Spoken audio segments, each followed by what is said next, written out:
Welcome back to DT Daily. It's March 16th, 2016, and Instagrammers should get ready for a big change to their feeds.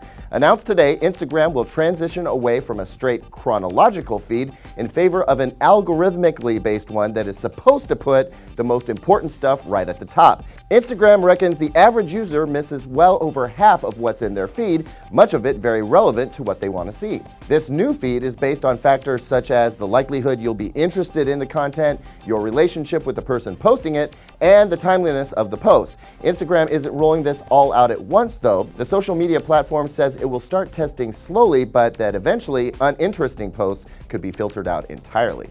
This is kind of interesting because on the plus side, if your friends post something the day prior and you didn't have time to check your account, you're more likely to see what they posted with this new feed. But on the other hand, what if the algorithm does a terrible job figuring out what's important to you? Well, we'll know soon enough. Instagram is following in the footsteps of Facebook and Twitter here, and everyone seems to be doing just fine.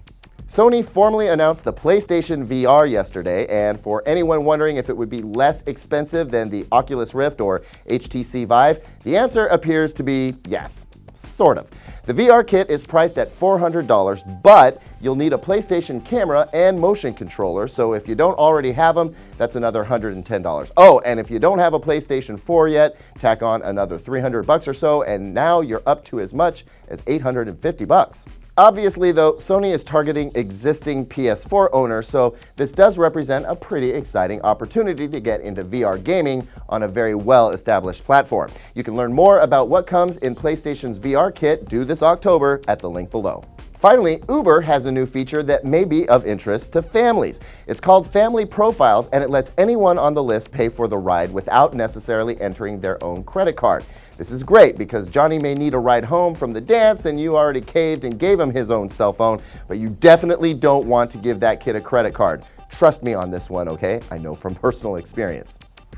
To set it up, an Uber account holder just needs to send out invites, and those invited can start riding right away. You know, this is positioned for families, but it could also be great for work groups as well, potentially cutting down on expense reports and having to issue multiple corporate cards. Something tells me this could really take off.